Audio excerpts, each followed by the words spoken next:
That works. Looks good. And we can keep this informal. Just stop and ask questions.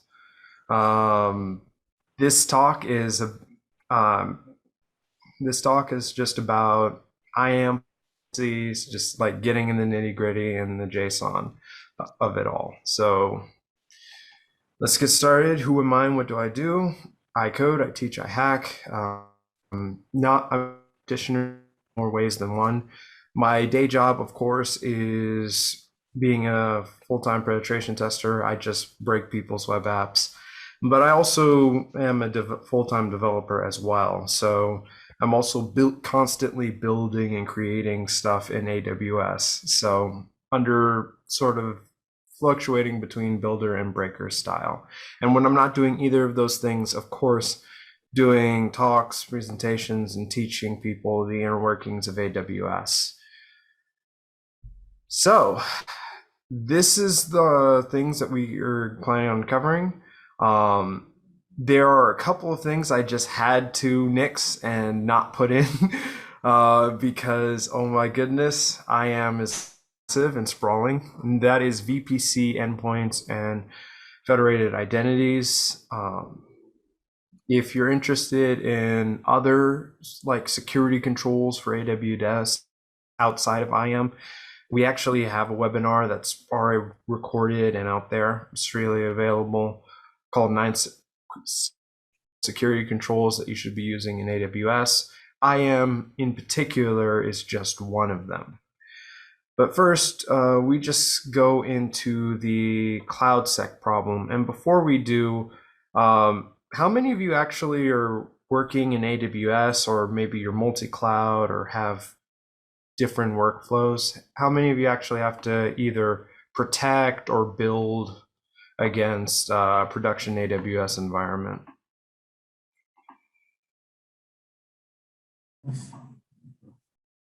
Can't see. Most people aren't on. We're an Azure shop myself.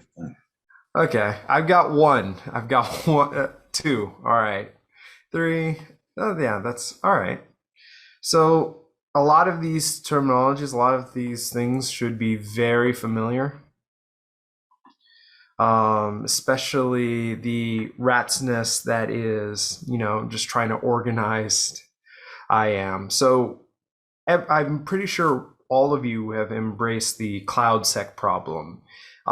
You or someone in your organization, decision maker, thought it would be awesome to just soar into the clouds and go in 100% into cloud adoption. And what you get when you first interact with these platforms is that you've got a whole bunch of pieces.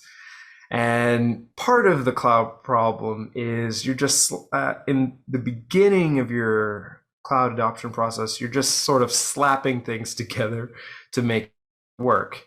And the problem is it will work.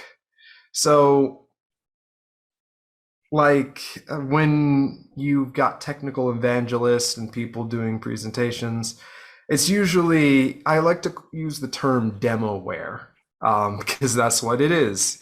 Um, the full proof of concept, making this, putting these policies together will make it work. However, no one was going to do, it's going to be far more complicated doing something similar in a production-based environment. So, for example, what I have in here is how do you get storage to S3 storage to connect to an EC2 instance? Just create the IAM role, attach the policy, and then set up and launch an EC2 instance. It's really that easy for but you notice that it's the full access policy. So maybe you don't need that particular EC2 instance to access all the S3 buckets in the world. Then you're not in the world, but in your particular environment. And so one of the beautiful things about AWS is that it's really easy. And one of the horrendous things about AWS is insecure use is easy. And so understanding IAM and resource policies in general helps to keep functionality going while addressing security concerns. So, what is so complicated about IAM policies? Well, when you say an IAM policy, you're really talking about two different types of policies. There's permissions policies versus resource policies. Now, the permissions policies you have focused on users and services.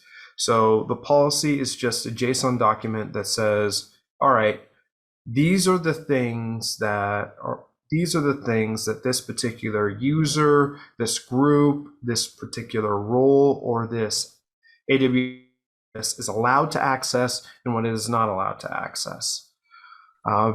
And with the resource policies, it's sort of different. S3 is a notable example of resource policies, but as we go in and dive a little deeper, we'll see that the concept of a resource policy is used in multiple places other than S3. But these things are both of these things are far similar than they are different. A resource policy in particular is just a bucket with its own locks. So at the resource level, you can determine what you can access to, what principals, what other entities can have access to it, and what are the criteria for those access. If you're running a production AWS environment, chances are you'll be using both of these. The reason there are some will go into a flame war and tell you, oh, IAM is the only way, or S3, if you're working in S3, it all has to be in the bucket policy. But there are just some things that are just easier to do in IAM, and there are some things that are easier to do in S3. For example, like basic read-write, determining which users can access which file storage, access which multiple different AWS resources, IAM is a go-to. IAM is really easy.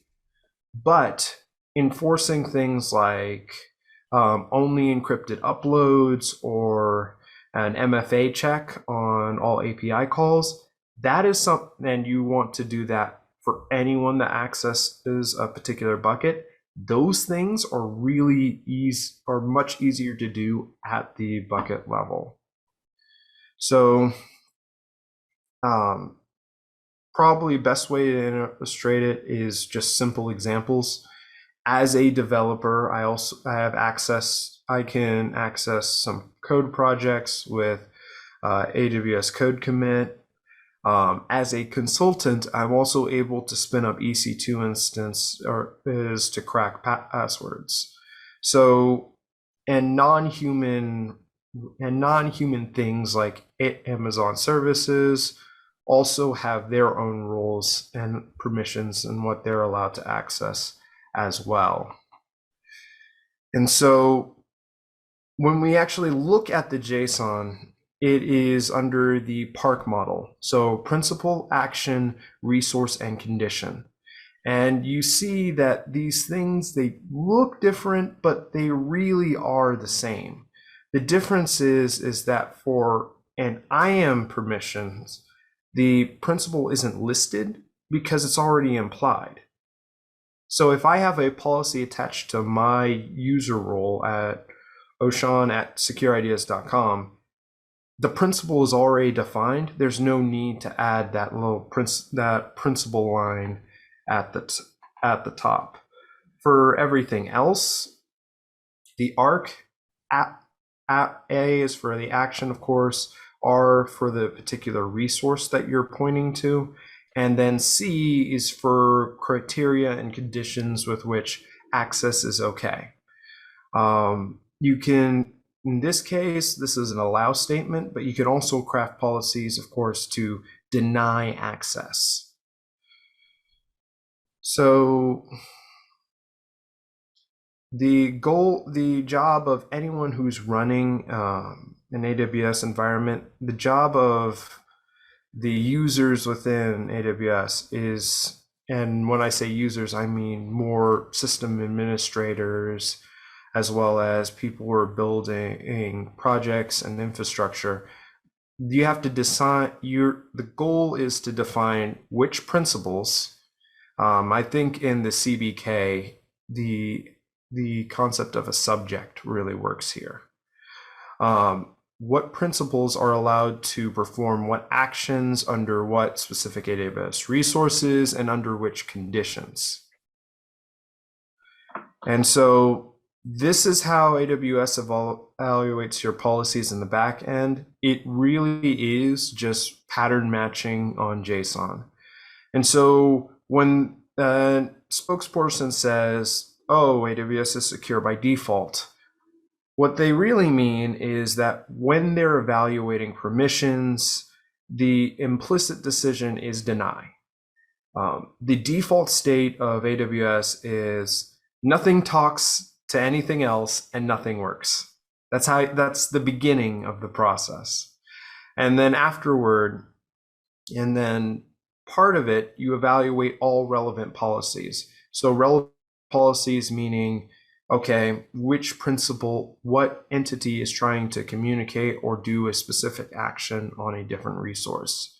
And so it will gather in all of the IAM policies that are dealing with this particular interaction, and this happens on every request. So whether you're doing the CLI, whether you're using like Boto3 or any one of the APKs, or whether you're just clicking through the console, the process here is the same. And so you gather around all of your relevant policies, and then you check first, hey, is this a statement? If there is a deny statement, that's an explicit deny, and game over, that's the end of it.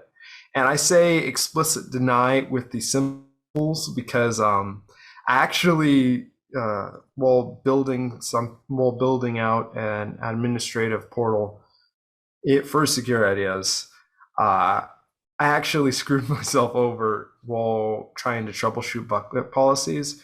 I actually wrote a deny statement in the S3 bucket policy, and I put principal star on that.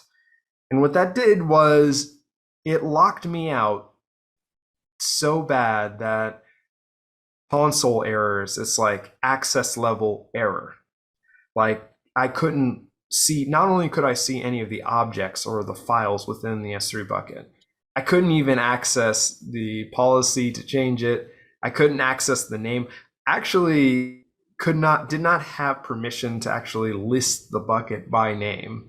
And so when you get to that broken state, at that point, you would need like the root user to come in and actually remove the policy so it will work again.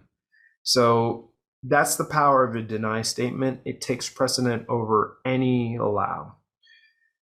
If there is no explicit deny statement, then you move on to the allow statements. And if there's an allow statement that matches for a particular action and all the conditions are met, hey, it's allowed. Otherwise, you just go back into that default or implicit deny.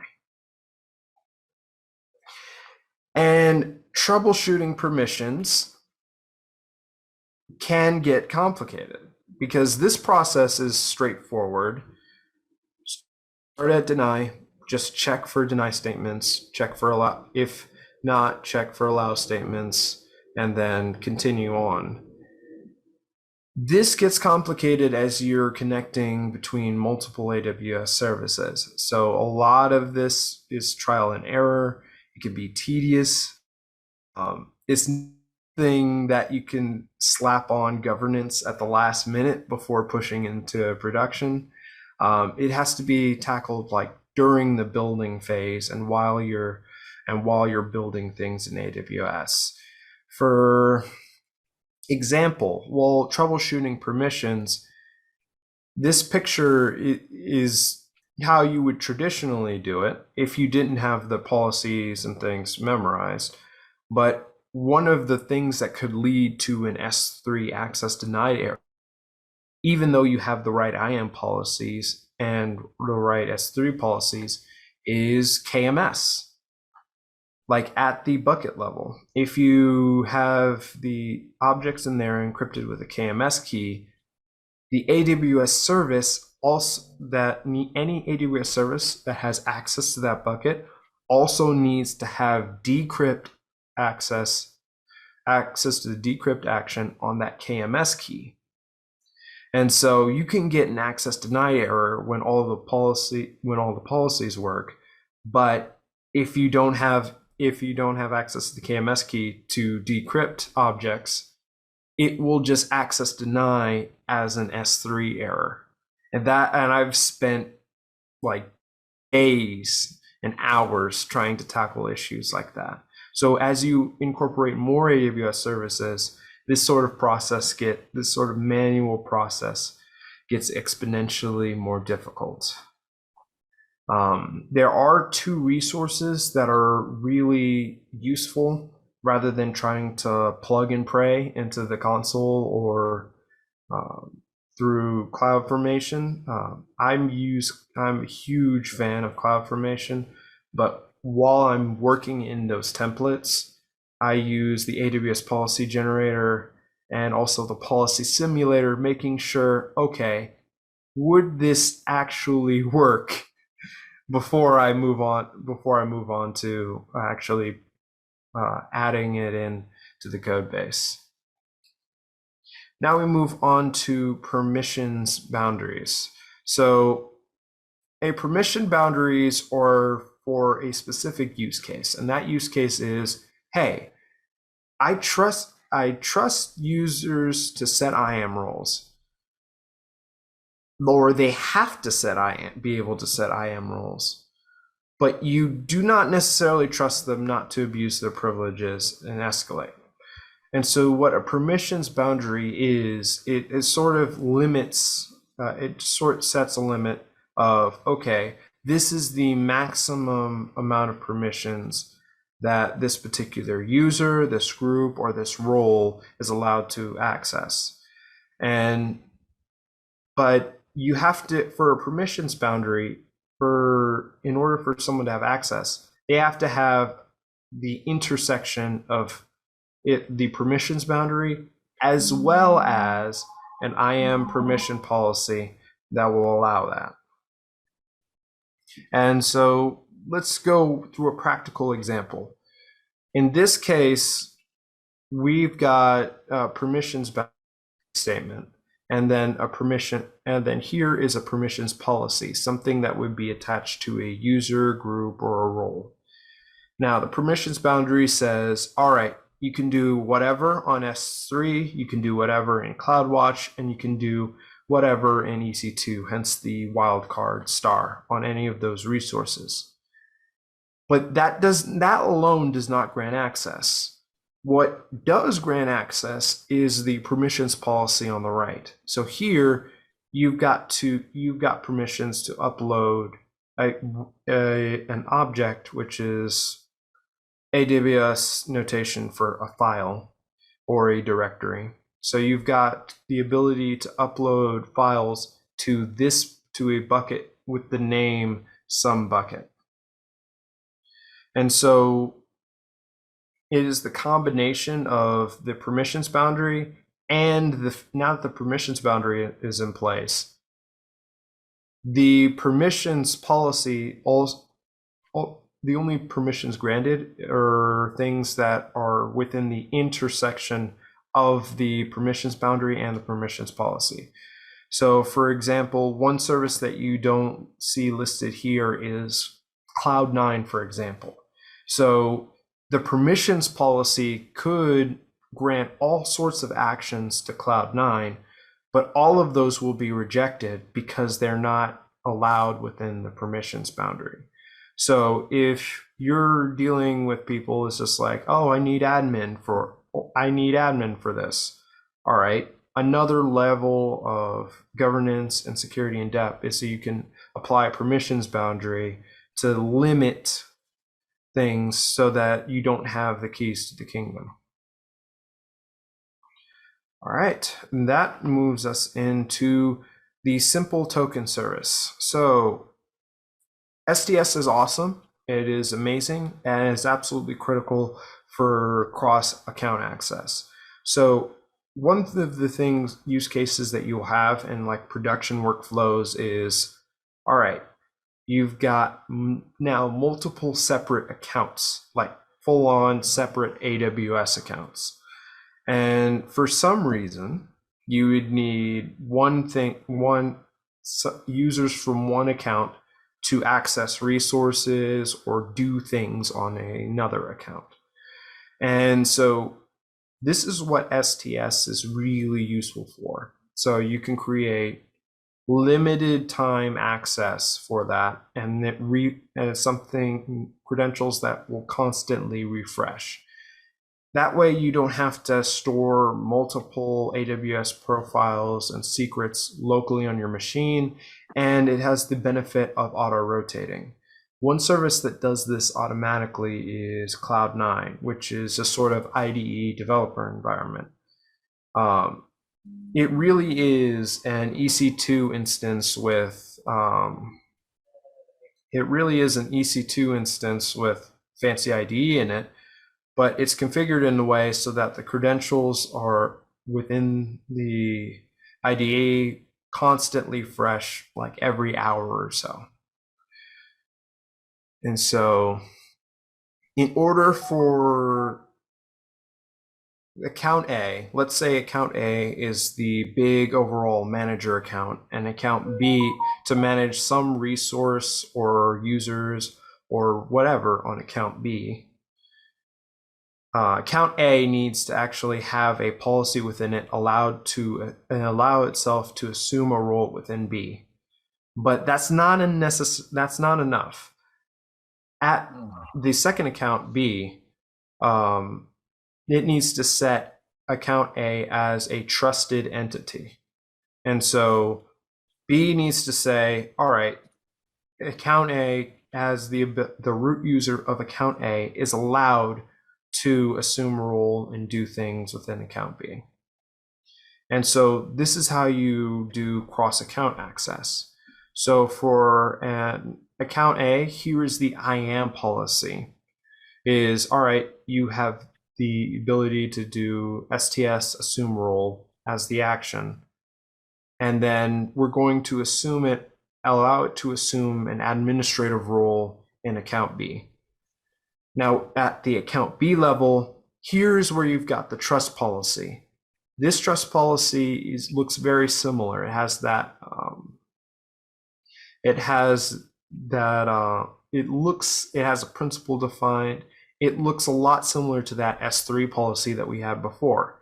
Trust policies are another example, another instance where you're doing resource-based policies where you have to define a principal and define who is allowed to explicitly define who is allowed to do the thing. So for example, this trust policy is saying, all right, in production account ID, which is account A, we're saying that root user is allowed to assume the role within account B, so long as that we've got multi-factor authentication present.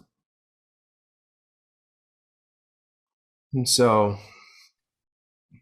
that is like STS, and that is cross-account access. And so now I'm going to introduce you AWS Organizations, and that's to talk about the final part of what we're like diving into, and that's SCPs. And so that's the nitty gritty. That's at the low level, small policy. Now we're thinking SCPs are big governance tools using from one account to manage multiple AWS accounts. And so the beauty of SCP is that they take precedent over even the IAM policies and the resource policies. And there are ways to set guardrails to block at the service level. So Let's highlight an example. And I'm not sure how many of you are a fan of online collaborative horror fiction, but it's not that kind of SCP. It's more guardrails. So here's an SCP where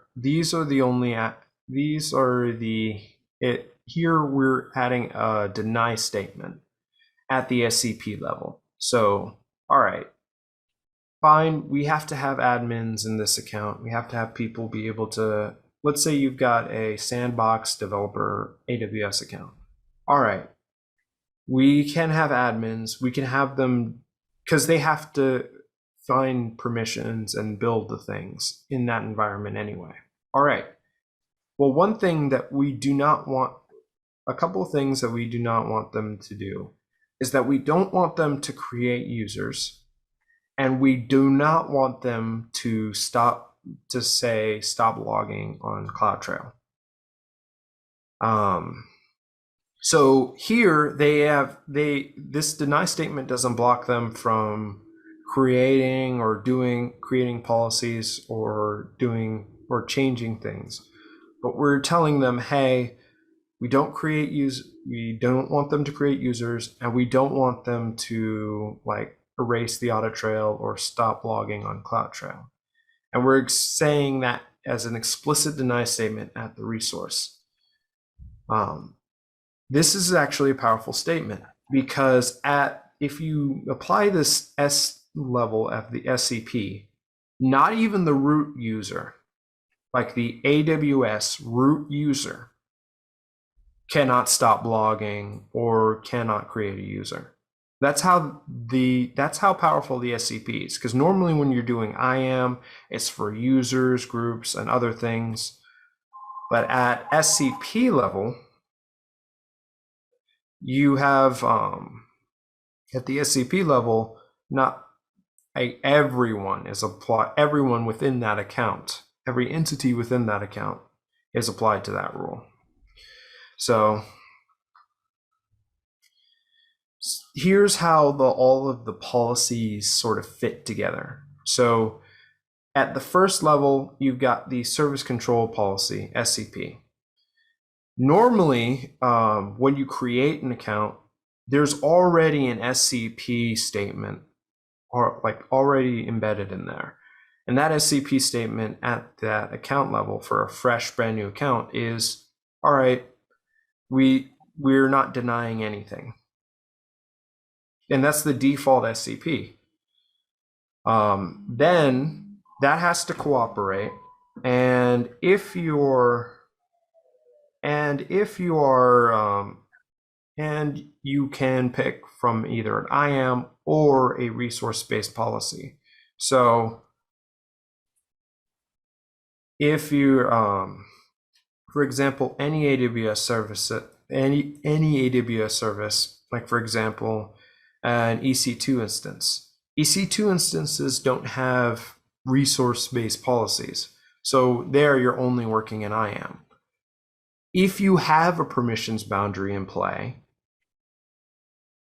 and you have a permission policy that's managed or inline, and you have a scope down policy, then you can get that to work. And these parts are only in play if you use them. So if you don't have a permissions boundary and you just have a permissions policy to say, okay, you're allowed to start an instance, then you're allowed to do it. If you have a permissions boundary that factors in and comes into play, you have to check the permissions boundary and the permission policy. If you're using S3 and where you have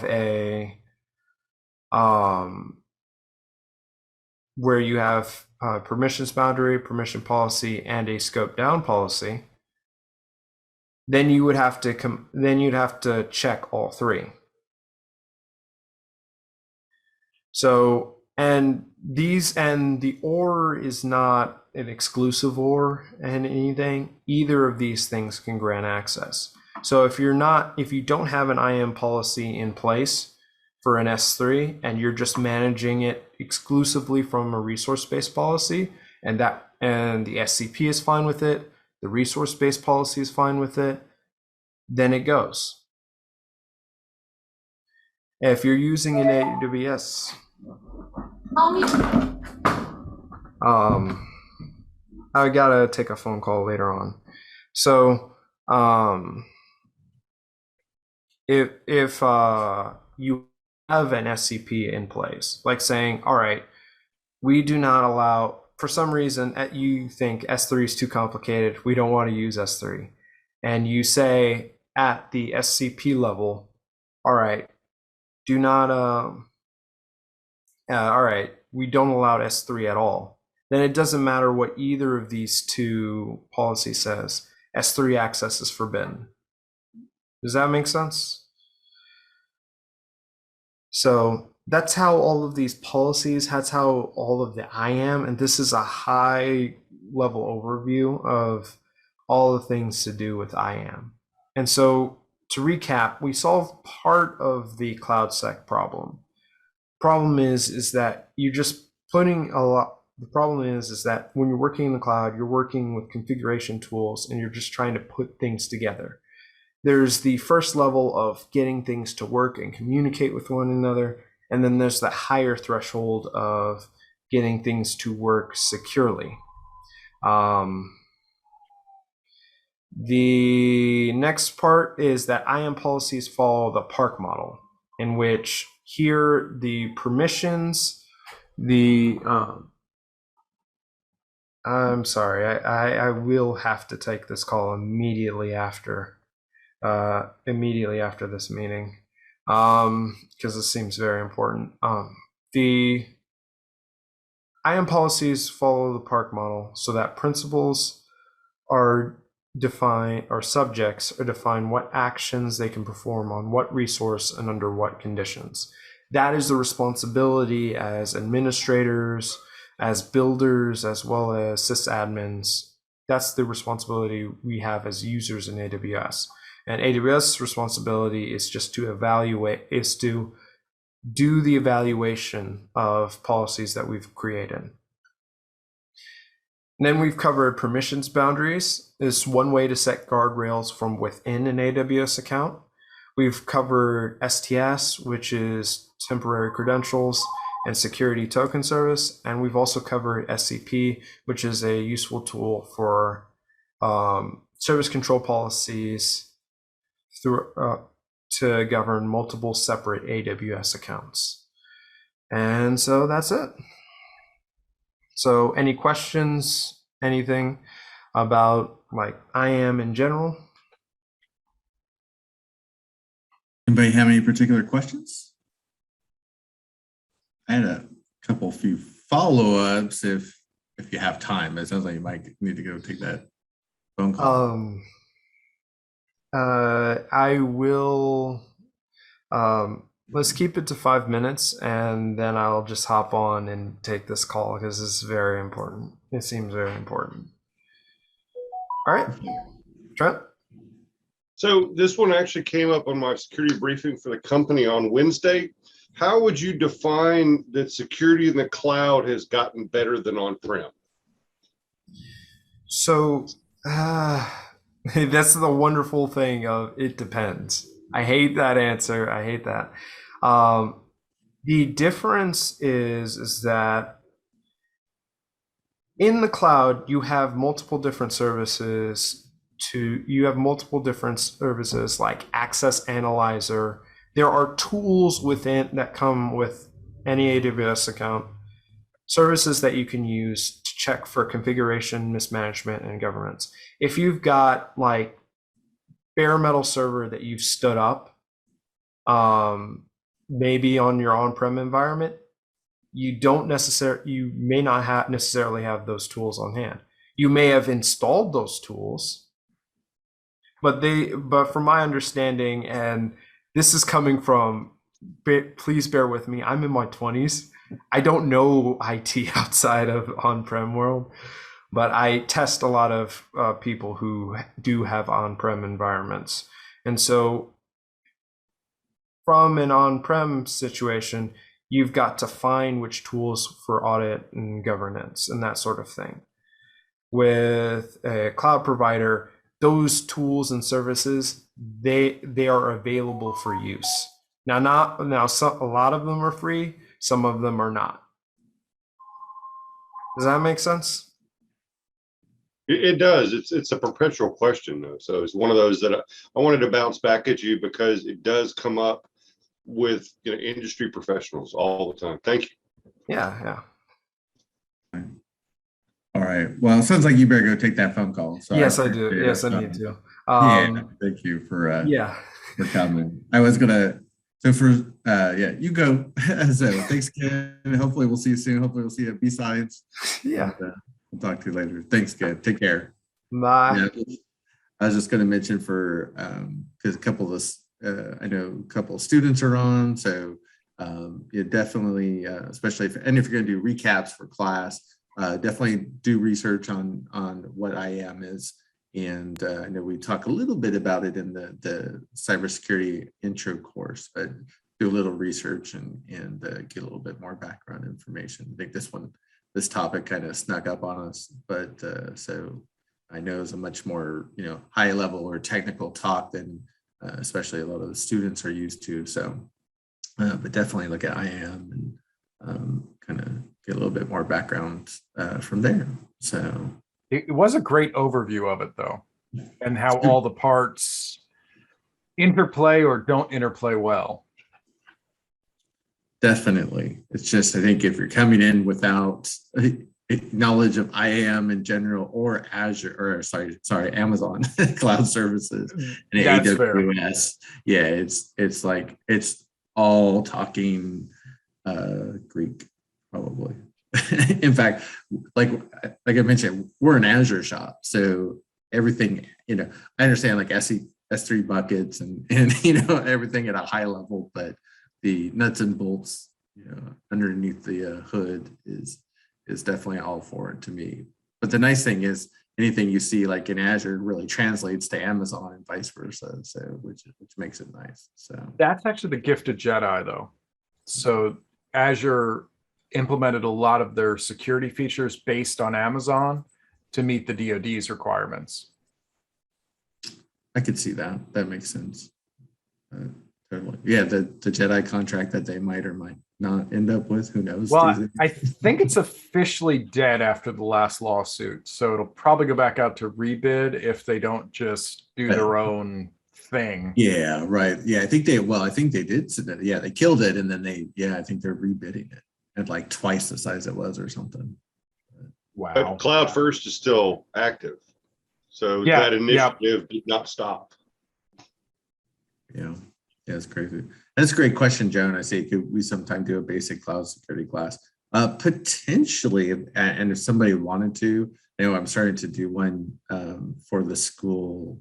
We actually had a summer class that because we don't really do any cloud security at Greenville Tech, and I realized I took out the last half of that class, and it's going to be cloud security. The problem with that is I think that there's the two main camps that are out there. So you have the Amazon world and the Azure world. And then when you really talk about cloud security, it's like, what aspect of cloud security are you really talking about? Because there is so much that's there. So it is hard, but there's probably actually a ton of great resources out there. I don't know, has anybody come across any free online resources around cloud security that they could suggest?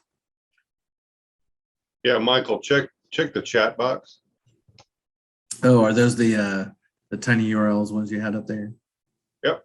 So those all came from an instructor from InfoSec, and those are all available for all the different certifications.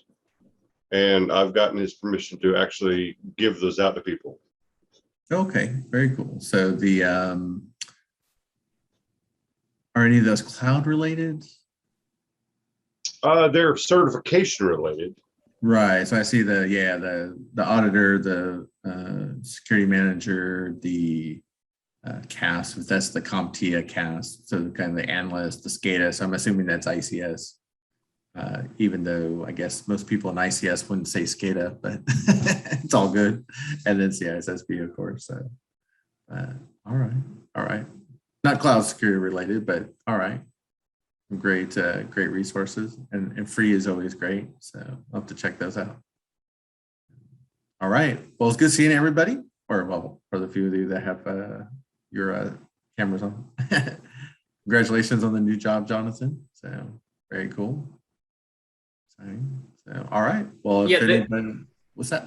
Yeah, the Cloud Security Alliance also has some free training as well. I know we have Ali and others sometimes participating in that from that organization, but they have some stuff on their website around cloud security training. It's less vendor specific and kind of intentionally vendor neutral, but yeah. Yeah. Oh, very cool. You know, that's a great point. I didn't even think with the Cloud Security Alliance and Ali. I should have. Yeah. Don't tell him. I So that makes complete sense. Yeah. So definitely check that out. Yeah. And thanks for putting the link out there. So yeah, that definitely would be a great place to start, Joan, for sure. So, all right. Well, yeah, thanks again for everybody for coming. Hopefully we'll see you guys at B-Sides. We'll actually now have in probably a couple hours the final schedule out there for everybody to check it out. So we'll see everybody on October 9th. And then still shooting for in-person in April or May next year. So with everything, hopefully it goes much better than it has been lately. So, all right. Thanks again for coming. Stay safe out there, everybody. And we'll see you next month. So, Thank you. Right. Take care. Michael. All right. Bye.